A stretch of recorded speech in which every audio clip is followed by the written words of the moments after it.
and the ring out features and the various pieces of the environments to do different things. The character's great. I like the character design. The graphics, they're Wii graphics. What do you expect? This isn't an Xbox 360 title. Everyone knows that out of this generation of gaming consoles, the Wii has slower, slightly worse graphics than any of the other systems. But it's a Nintendo console. The games are fun, and this is a great addition to the library, in my opinion. But then again, I am a hardcore Castlevania fan, and this is going to be another title that I recommend only to the hardcore Castlevania fans. And another tip I'm going to give people about this game: do not use the Wiimote and the nunchuck to control your character. It's confusing and it's very difficult.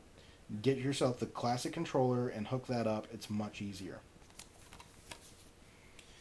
So I've kind of mentioned vampires in Castlevania, and as much as I like vampires, there's probably one genre of horror that I like just as much, if not more, than vampires, and that's tough. I kind of go back and forth, and that's zombies. And being that we're on the topic of video games, I'm going to quickly talk about portable zombie games for the DS and the PSP alone. I think it's been probably a year or two since this game's come out. Touch the Dead for the Nintendo DS. And this is a cool little zombie game. It's really hard because you have to get pinpoint accuracy with the stylus to shoot the zombies. And of course, headshots are the best way to take them down. But this game can be pretty difficult, but it's still a lot of fun. I really enjoy playing this game every so often, and I mean, it's just a fun little way to waste time.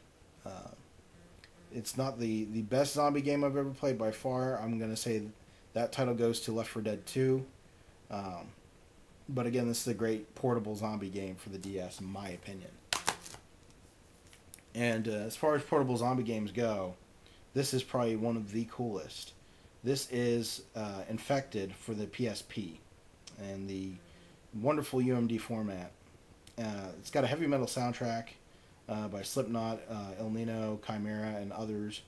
The way it works is kind of an arcade style game where you try to chain zombie kills. If you chain zombie kills, you get better power-ups and weapons. And among some of the weapons, there's rocket launchers, shotguns, and my personal favorite, the chainsaw. Another kind of neat feature about this game, if you're a Slipknot fan, which I was really into Slipknot at the time this game came out. Still a big Slipknot fan. But the cool thing is that you can unlock Slipknot character costumes after a certain point, and you can play as the characters from Slipknot. I thought that was kind of neat. But another great portable zombie game if you have a PSP. And since I'm on the topic of zombies, I'm going to talk about zombie movies at this point. This is what I'm going to dedicate most of the rest of this movie morgue about. I've got a ton of zombie movies, and I could talk for days about zombie movies. So I'm going to try and condense this down as much as possible, but still cover a lot.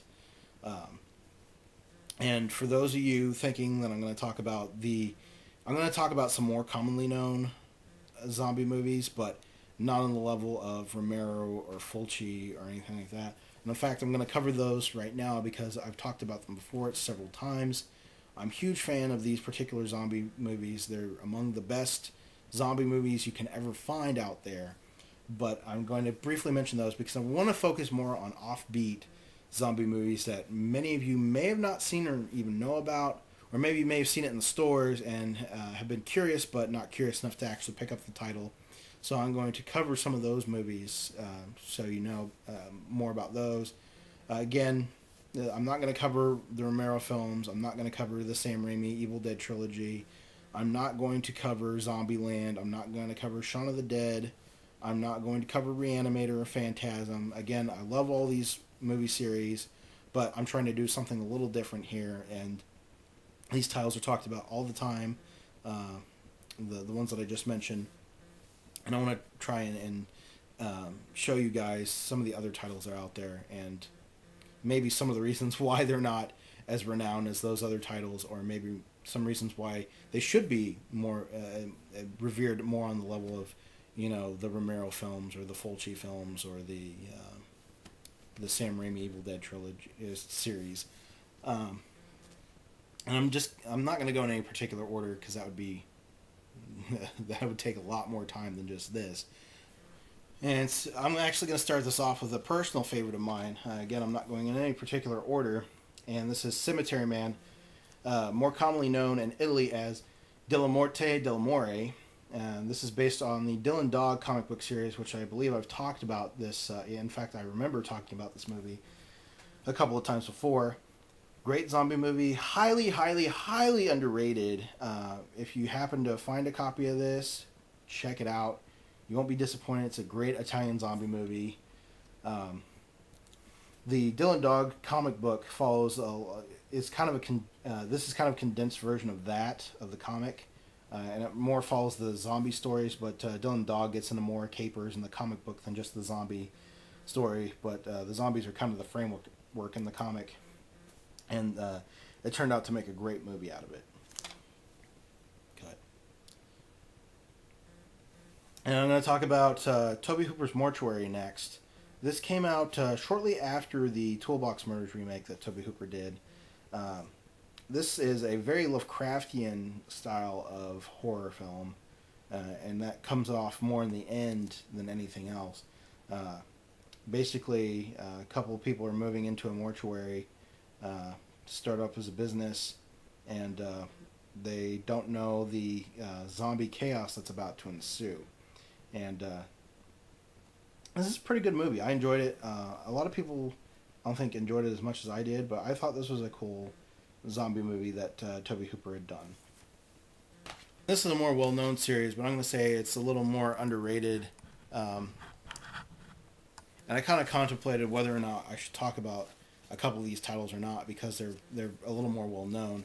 And this particular series has kind of gotten worse with age. Like, some of the newer titles are really bad, but the first three are really great. And that's Return of the Living Dead. The first one is an absolute classic, great punk soundtrack with 45 Grave, The Cramps, and others. Great characters, great zombies, just a hell of a lot of fun. And I definitely recommend checking this one out if you haven't yet. This is an old release with a glow-in-the-dark cover. The new edition is somewhat of a special edition that I don't have yet, and supposedly has more features, and I should probably check that one out at some point. And this movie took me a while to warm up to, but over the years, this one's right up there with the first one. This is the Return of the Living Dead Part 2. It's a little more... I mean, the first one has some comedic elements. This one has a little more comedic elements. I'm going to say more at least more detailed zombies in it. Interesting story, very tongue-in-cheek. Again, very awesome movie, right up there with the first one. And then there's Return of the Living Dead 3, which Brian Yunza directed, who has been involved with the Reanimator series and directed the Reanimator series and, well, a couple of the Reanimator movies. And been involved with other things like Faust, Love of the Damned. I believe he directed that one also. And very great director, great storylines. He usually works with Screaming Mad George. Although, interestingly enough, it looks like on this one, Steve Johnson and Wayne Toth were among some of the main makeup people for that. Which Wayne Toth is doing stuff for Rob Zombie now. And he did some stuff for the Subspecies series also, and some of the other Full Moon movies, I think. This is not bad for a third entry. I remember really enjoying this movie when I was younger. I'm not going to say it's as good as the first two, but it's definitely close. It's good for a third movie in the series, and it's definitely a different storyline. And then we get to Return of the Living Dead Necropolis. Cool title, cool cover artwork. The storyline is kind of bad.